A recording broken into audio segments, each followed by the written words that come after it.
Hey guys, welcome back to my channel. It's Jessica Ward King, the StigmaCrusher here. I am turning 40, the big 4-0. Yes, I am, and I'm still smiling as you can see. And today I wanted to talk about how aging affects our mental health, how it affects mental illness, and vice versa. So the big 4-0, at least in my culture here in Canada, is a big turning point in a person's life, particularly in a woman's life. It marks that transition to middle age. So here in North America, at least, we are expected, our life expectancy is around 80 years. So when you hit 40, you expect to be about halfway through that life. For me, I know my life expectancy has been reduced by a variety of my medical complications, my bipolar disorder, the medications that I take for it, obesity, the surgeries that I've had for that. So I may not even reach 80, so I may be well past my midlife, but here you are. This is culturally expected midlife for me. And quite often, what will happen at midlife is that folks start looking back and evaluating where they thought they'd be by now, where they're actually at by now, and start looking at where their friends and contemporaries are by now, and start making judgments about what their life should look like. And it's those shoulds, I think, that get a lot of people. So I know that my life has not gone the way that I had originally planned. So when I was a young person, a teenager going into university, I thought that I was never going to marry. I wasn't interested in men. Obviously, if you've been around my channel for a while, you know that I'm a lesbian. But at that time, I was a Catholic girl, so I was not interested in men. So I figured I was just not going to marry. I was going to be married to my work instead, and I wanted to be a researcher. I was going to be an academic. I was going to teach at a university. I was going to, rise to the top of my field. And then mental illness hit. And at first, it was a bout of depression, which I thought I would just push through and overcome. And then the depression got worse, which I was determined I was just going to push through and overcome. And I went to England to do my doctoral studies to get my PhD, and the depression got worse and became a suicidal depression, and I was hospitalized and I was put on some heavy medications, and I had electroconvulsive therapy, and my doctoral research did not go the way that I had planned. I had big plans. It was also then that I discovered that I was a lesbian and came out, and that I met my now wife and married her. And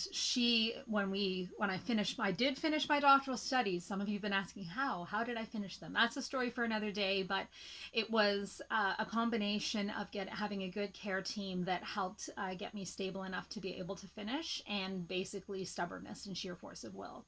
But I did not finish it at the quality that I had hoped. It wasn't what I wanted it to be. But then I met and married my wife, and I moved back to Canada to start my postdoctoral fellowship, and she eventually was able to come and immigrate here to live with me. And my postdoctoral fellowship also didn't go as planned. I found that the publish or perish kind of rhythm, I guess, that academic life is nowadays. There's this really high pressure to be publishing, academic studies, research studies all of the time. You have to be writing grants all the time, doing your experiments, writing up your results, getting them published in high-ranking journals all the time, going to conferences.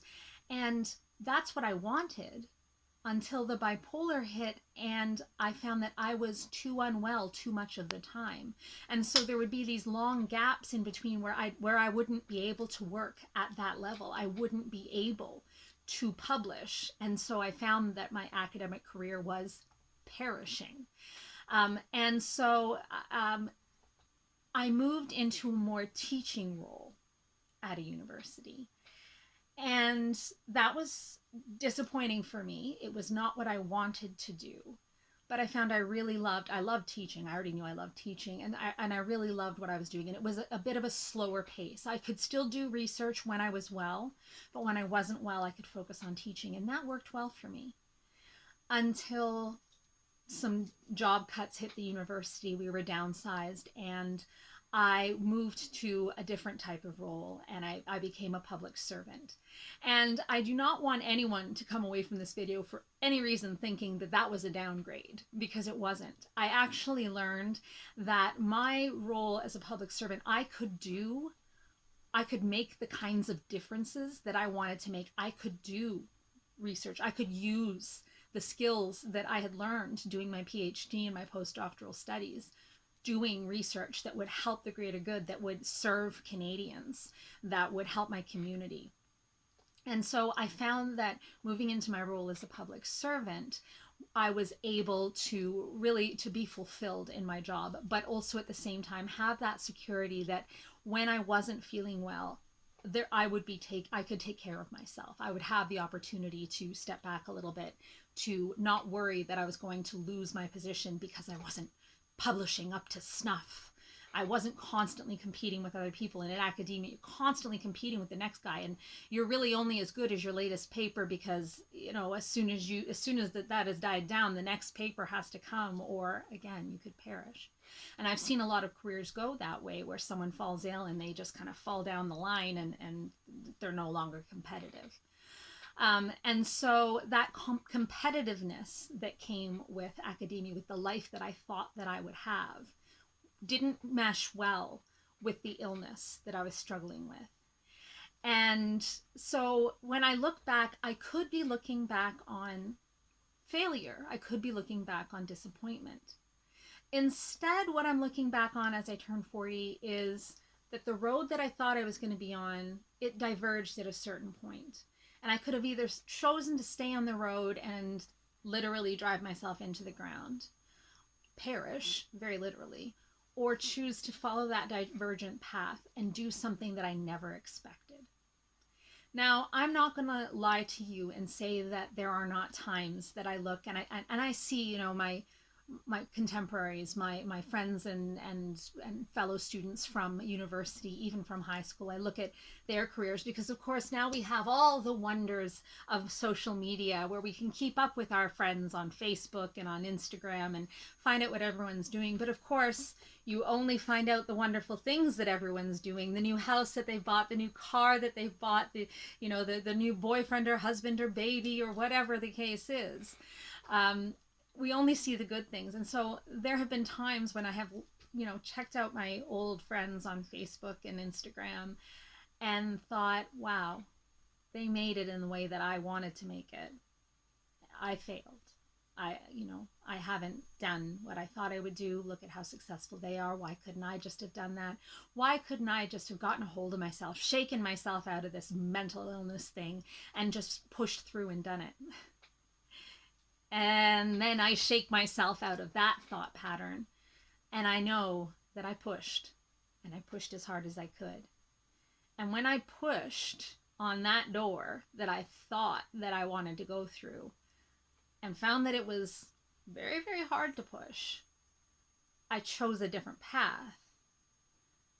I don't have the house with the garage and the backyard and the pool and the dog and all of the things that I also thought I might have by now. I am renting an apartment in a smaller city than I thought that I might have been.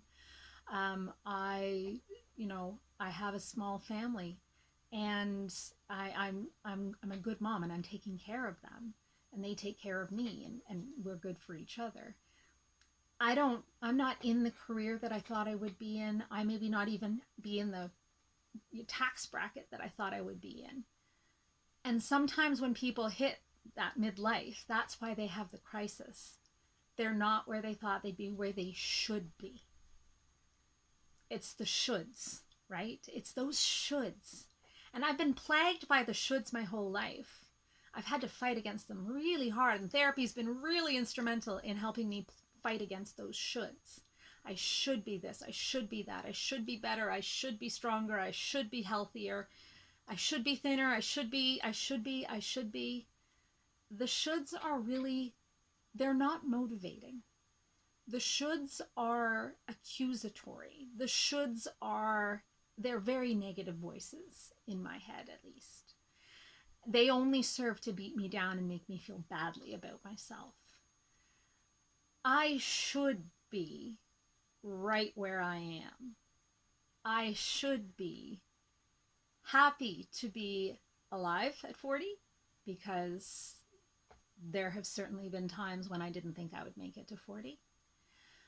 I should be happy that I have a beautiful family, that I have a loving wife and a gorgeous son who are doing well.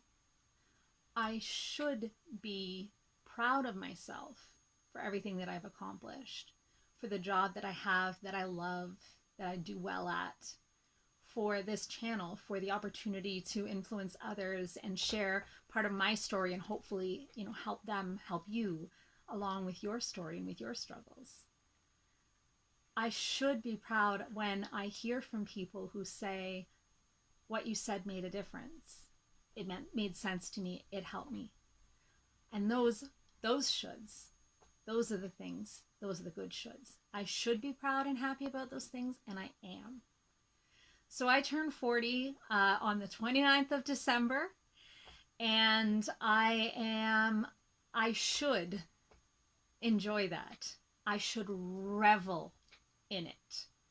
And I'm going to blow out every one of those 40 candles and make 40 wishes for the next 40 years.